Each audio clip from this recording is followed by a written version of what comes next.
मोदी जी को एसपीजी देखता है। एसपीजी सबसे खतरनाक, देखिएगा हमेशा एक ना सूटकेस लेके चलते रहता है और एकदम पातर रहता है, कुछ रहता होता नहीं है। एक ग्रुप है जो हमला होने के टाइम पे उसको ये मतलब नहीं है कि कौन हमला किया कौन नहीं, ढूंढेगा किधर से मार रहा है। और एक वो है जो तरतरा देगा यहाँ पे। और प्राइम मिनिस्टर की सिक्योरिटी इतनी टफ होती है, अगर बम लगा है रिमोट से उड़ाने की कोशिश करें उड़बे नहीं करेगा। अभी यूक्रेन किसको टक्कर दे पाएगा? पहले अपन सीधा तो ऐसा ऐसा बैल है सब ना, कोई को चल आता है सब ना, हिया मारने चल आता है सब। किसी देश के प्रधानमंत्री पर हमला उस देश पर हमला होता है।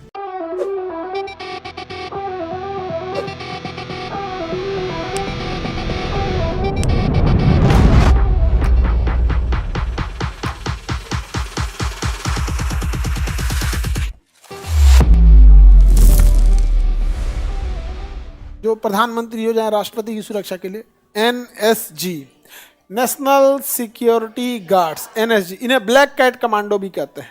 ब्लैक कमांडो या black cat commando, NSG. NSG में कोई डायरेक्ट नहीं जाता है, आप नहीं जाएंगे। बीएसएफ में ठीक ठाक है तो एनएसजी में बुला लिया जाएगा, सीआईएसएफ में, सीआरपीएफ में, एसएसबी में, आईटीबीपी में, यहाँ कहीं से कहीं बुला के यहाँ डेपोटेशन पे डालेगा। परमानेंट नहीं रखेगा आपको एनएसजी में। डेपोटेशन का मतलब होता है आपका कोई विभाग कुछ और था, दे दिया गया इसके लिए, तो आपको डेपोटेशन के लिए लाएगा। 40 साल हिल जाएंगे तो फिर भेज देगा, जाइए आप जहाँ आए थे, यहाँ सब चूस दुरुस्त की जरूरत है एकदम। वो कुछ दिन के डेपोटेशन के लिए कहाँ ला देगा? एनएसजी में। एनएसजी में डायरेक्ट चल जाएंगे, वहाँ अच्छा परफॉर्म करिएगा, अप्लाई करेंगे तब किस में जाएंगे? एनएसजी में। तो इंडिया के एकदम टॉप कमांडोज कौन है? एनएसजी।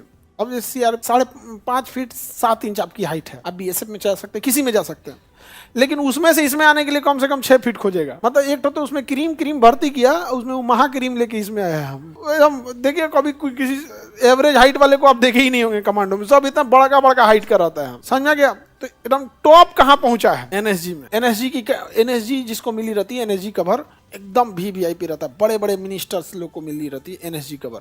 जैसे योगी आदित्यनाथ हैं, राहुल गांधी हैं, राष्ट्रपति हैं, मंत्री जितने होते हैं सेंट्रल मिनिस्टर, उन लोग को क्या मिली होती है? NSG cover.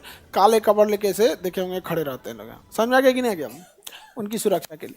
अब एनएसजी में सबसे ठीक ठाक उसको एसपीजी ले जाता है, ये मोदी जी वाला है एसपीजी। मोदी जी को कौन देखता है? एनएसजी देखती है मोदी जी को ना, मोदी जी को एसपीजी देखता है। एसपीजी सबसे खतरनाक, स्पेशल प्रोटेक्शन ग्रुप, एसपीजी। देखिएगा जब मोदी जी खड़े रहेंगे ना, उनको दाहिने बाएं को काला सूट पहन, काला चश्मा पहन के, सफारी सूट पहन के, ब्रीफकेस लिया रहा है, एक अटैची लेके घूमते रहता है। वो अटैची नहीं है, उसको बटन दाबेगा ना तो उसमें 3 लेयर खुल जाएगा, वो बुलेट प्रूफ जैकेट है। अच्छा गोली वोली चलने लगा ना, खटाक से बटन दबाएगा, अटैची 3 लेयर में खुलेगा। अब मोदी जी के सामने वाला लगा देगा, एक उधर वाला लगा देगा, हो गया कवर, चलाते रहो गोली, वो स्टील के है। तो वो देखिएगा हमेशा एक ना सूटकेस लेके चलते रहता है और एकदम पातर रहता है, कुछ रहता होता नहीं है, पतला होता रहता है यहाँ पे। तो उसमें ना अलग टाइप के होते हैं। एसपीजी का कोई स्ट्रक्चर बाहर नहीं है और ना ही बताना चाहिए, लेकिन थोड़ा बहुत है क्या कि उसमें ना एक ग्रुप है जो हमला होने के टाइम पे उसको ये मतलब नहीं है कि कौन हमला किया कौन ने। एक ग्रुप ऐसा है जो अटैची लेके घूम रहा है, वो मोदी जी को कवर दे देगा। एक ग्रुप ऐसा है जो ढूंढेगा किधर से मार रहा है, और एक वो है जो तरतरा देगा यहाँ पे, एकदम पूरा व्यवस्थित करके रख देगा यहाँ पे। एकदम एसपीजी होती है यहाँ पर। इसमें कितने कमांडो होते हैं भाई साहब? इसकी कोई गिनती आज तक किसी को नहीं पता है, किसी को कुछ नहीं पता है। सबसे टॉप सिक्योरिटी एसपीजी। वो काला चश्मा पहने रहते हैं सब, वो इधर मुंह, जैसे उनको इधर देखना है ना तो मुड़िया इधर घुमा लेंगे, आंखिया से इधर देखेंगे, तो इसलिए काला पहनते हैं सब। इधरिया वाला अपने डराई लेके हमरा देख रहा है, देख तो रहेगा, इसको देखना होगा इधर ना तो इधर घूम जाएगा। अलग टाइप का होता है। और काला चश्मा पहने आपको एक साथ डबल को क्या कर दिया, कवर कर दिया, तो उनका अलग लेवल का होता है। और प्राइम मिनिस्टर की सिक्योरिटी इतनी टफ होती है, ऐसे थोड़ी देख सकते हैं। अब कहीं पे भी अगर प्राइम मिनिस्टर रहेंगे, यहाँ पे पीएम यहाँ पे अगर खड़े हैं, तो इसके चारों ओर कवर कौन दिया है? एसपीजी। इसके बाद का जो कवर रहेगा ना, एनएसजी का है, एनएसजी। इसके बाद का जो कवर रहेगा जेड प्लस, सीआरपीएफ का जेड प्लस, सीआरपीएफ का जेड, सीआरपीएफ यहाँ पर, ये हो गए आपके जेड प्लस। इतना भयानक। इसके बाद आपका रहेगा स्टेट कमांडो, जैसे बिहार पुलिस, बिहार में आएंगे तो बिहार पुलिस के कमांडो होंगे, इसके बाहर रहेंगे यहाँ पर। इसके बाहर अगर रहेंगे तब रहेगी पुलिस। इसके बाहर कौन है? पुलिस। इसके बाहर अगर देखेंगे तो ट्रैफिक बंद कर देते हैं सब ना, देखना ट्रैफिक है, कोई गली से नहीं निकले, कोई इसमें नहीं निकले, सारा बंद कर देते हैं सब। तब जाके यहाँ रहते हैं हमारे। तब ना मोदी जी कहते हैं 56 इंच का सीना है, ऐसे ही बोल देगा कोई 56 इंच का है। और देश की सुरक्षा जरूरी भी है। देश की सुरक्षा भाई, उस व्यक्ति के, किसी देश के प्रधानमंत्री पर हमला उस देश पर हमला होता है। इनकी सुरक्षा जितना हो सके। इसके ऊपर एयर विंग जो वो क्या नाम है उसका, ये पूरा एरिया जो होता है ना, ये होता है इलेक्ट्रॉनिक कंट्रोल में। यहाँ आपका मोबाइल काम नहीं करेगा, जितने एरिया में रहेंगे मोबाइल काम नहीं करेगा, रिमोट काम नहीं करेगा।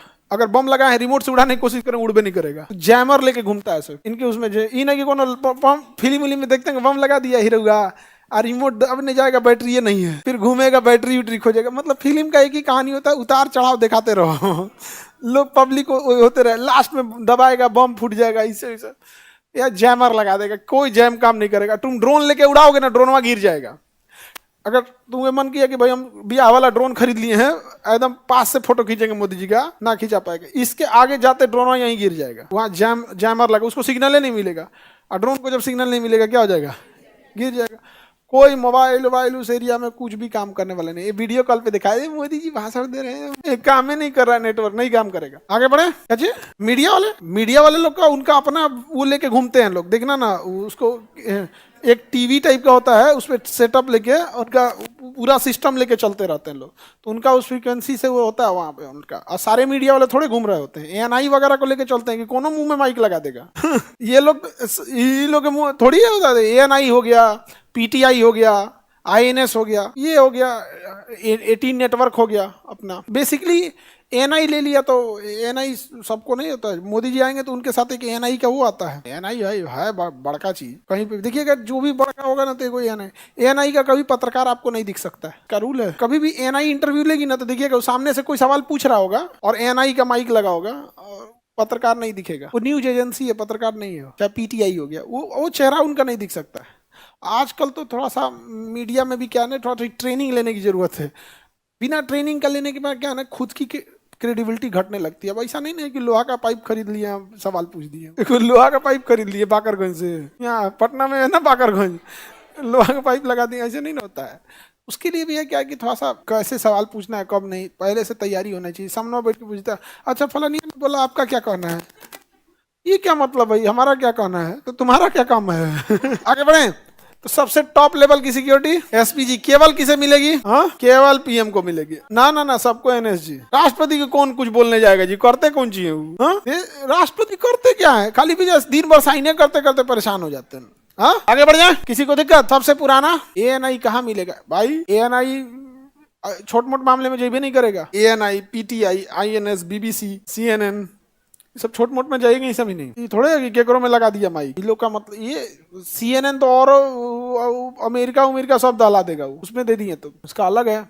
बीबीसी भी ठीक है, बीबीसी का पूरा ऑल ग्लोबल कवर करता है। अगर बीबीसी इंग्लिश उठा लिया तो ग्लोबल लेके चला जाएगा। सबका अलग अलग है। एक दिन वो फ्रांस वाला आया था, उसका यूरोप में है तगड़ा पकड़, बीच में फिर आया था एक ब्रिटेन से। रेजिमेंट ग्रुप एक तरह का होता है फौज में, कोई जरूरी नहीं कि कम्युनिटी पे हो। जैसे सिख रेजिमेंट है ना, तो सिख होते हैं उसमें यहाँ पे, लेकिन इसका कोई जरूरी नहीं कि हर जाति का हो। अंग्रेजों ने बनाया था उसे। अब अलग अलग डिपार्टमेंट में कुछ कॉन्फिडेंशियल है, कुछ ये है, क्योंकि आर्मी हर चीज तो अपना करेगी नहीं, लेकिन 12-13 ऐसे अलग है। लेकिन जो आप जाति के नाम पे पूछ रहे हैं ना, जैसे सिख रेजिमेंट है, मराठा रेजिमेंट है, सिख लाइट इन्फेंट्री है, तो ये बिहार रेजिमेंट है। तो ये जो बैठिए, जो जातियों के नाम पे रेजिमेंट है ना, ये अंग्रेजों के टाइम पे चलते आ रहे थे। तो सेना का कहना है कि भाई हम इसे बंद नहीं करेंगे।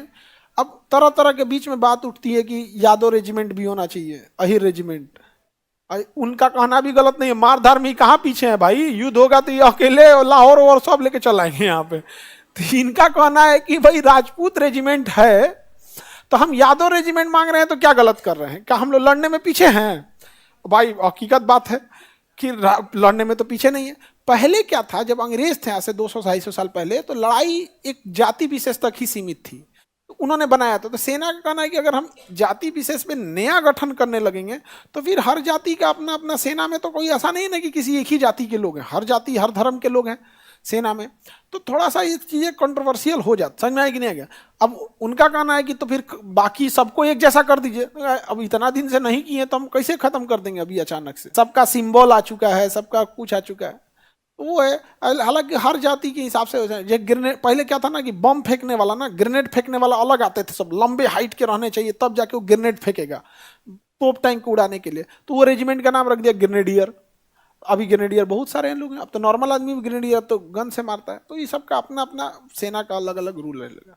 ये समझ में आ गया? किसी को इसमें प्रॉब्लम? ऐसा नहीं, बैल है सब ना, कहीं को चल आता है सब ना, हिया मारने चल आता है सब, एक ट्रैफिक वाला मार के भगा देगा, जाता है कहाँ मारने, एकदम मतलब युद्ध हो सकता। अगर किसी बड़े देश के पीएम पे हमला हो गया ना, और अगर हमला बाहर से हुआ ना, तो तृतीय विश्व युद्ध की चिंगारी हो जाएगी। प्रथम विश्व युद्ध याद कीजिए, यही कारण था ऑस्ट्रिया के राजकुमार फर्डिनेंड की हत्या सेरेजो में कर दी गई थी, और प्रथम विश्व युद्ध हो गया था। और अगर ऐसा हुआ ना तो तृतीय विश्व युद्ध कौन देश बर्दाश्त करेगा जी, कभी नहीं कोई बर्दाश्त करने वाला है। इसलिए इतनी सिक्योरिटी रखनी भी जरूरी है। तो कई बार क्या होता है ना कि जो जासूस होते हैं सब ना, ये युद्ध करवा देते हैं सब।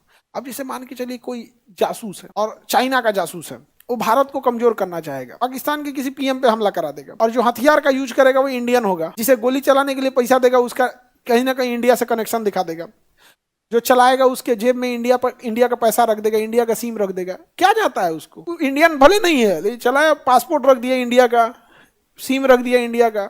और जासूस होते हैं उसका अरबों खरबों रुपया होता है। इंडिया में किसी को 2 करोड़ देगा, धाए दे उसका फर्जी आधार कार्ड बना देगा।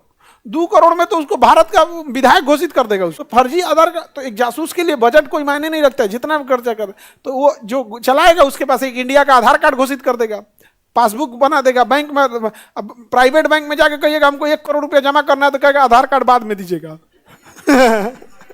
खोल यार खोल, पैसा वालों का प्राइवेट में बड़ी इज्जत है। खोल देगा वहां पे, एक आधार कार्ड बना दिया, उस पर गैस कनेक्शन लगा देगा, गैस कनेक्शन एंतन करके बना दिया यहाँ, और उसको 1-2 साल की प्लानिंग करेगा, लगा दिया यहाँ पे। उधर मार दिया पाकिस्तान के राष्ट्रपति को, उसको उसका जो मराया उसका पूरा इंडिया का मिल गया, दोनों लड़ गए सब। चाइना उधर से देख रहा है, लड़ाई हो रही है, क्या हो रही है, लड़ाई हो रही है। इससे चाइना का फायदा, क्योंकि चाइना का टक्कर देने वाला इंडिया लड़ जाएगा तो फिर अपने में उलझ के रह जाएंगे। अभी यूक्रेन किसको टक्कर दे पाएगा, पहले अपन सीधा तो, अभी गाजा फिलिस्तीन किसको टक्कर दे पाएगा, पहले सीधा खड़ा तो हो जाए। युद्ध बहुत खराब चीज होता है, तो इसलिए इतनी सुरक्षा देना जरूरी नहीं कि आपको केवल और केवल हमलावर से है। कई बार किसी दूसरे के बंदूक रख के कोई और चला देता है, फंस जाते हैं हम लोग। यूपीएससी, बीपीएससी एवं सभी राज्यों की सिविल सेवाओं की परीक्षाओं एवं नीट जी आदि की तैयारी करें भारत की सबसे बेहतरीन coaching centre Khan global studies के साथ। अधिक जानकारी के लिए हमारे दिए गए हेल्पलाइन नंबर 8757354880 पर संपर्क करें।